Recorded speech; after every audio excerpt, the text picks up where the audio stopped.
Hello, my name is Nicholas Reed, and this is my reading for week 12 of Physics 2211, semester of fall 2020, Georgia Tech.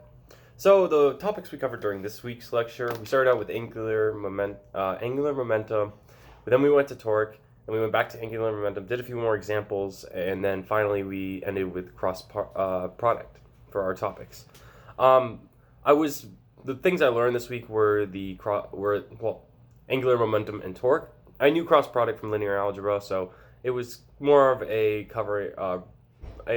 reimburse of those ideas that I haven't seen in a little bit. But it's something I already knew, and it definitely helped refresh me a bit.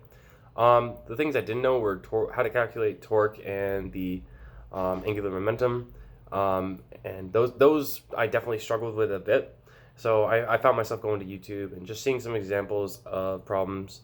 One thing that definitely helped was the right hand method, since it helped explain how the torque is going in and out of the page, and definitely helped me get that sorted. So it helped me understand that topic a lot better. And yeah, I struggled with the angular momentum. The torque was a little less difficult for me to understand, but since it was basically just a force applied to a lever, and it increases as it goes further away from the center of rotation.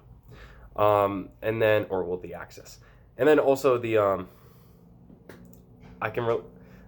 part that interests me was angular momentum. This is because it relates to a lot of aerospace fundamentals such as rocket physics, satellite physics, and all the other moving objects that need to be balanced and need to be able to need to be able to deal with these torques.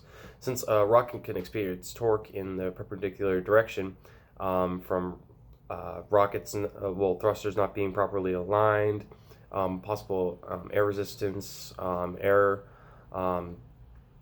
turbulence, that kind of stuff can really affect the torque on a rocket. So it has to be able to correct and make sure it can keep on its correct trajectory.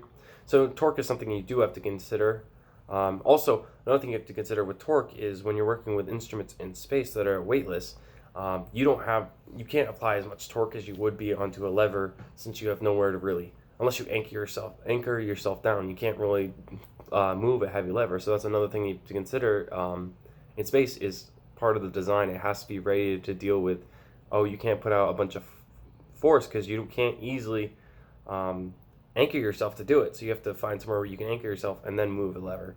I feel like that's really important, and that's all I have for this week. Thank you very much for listening, and I hope you have a great day and the rest of the semester. Adios.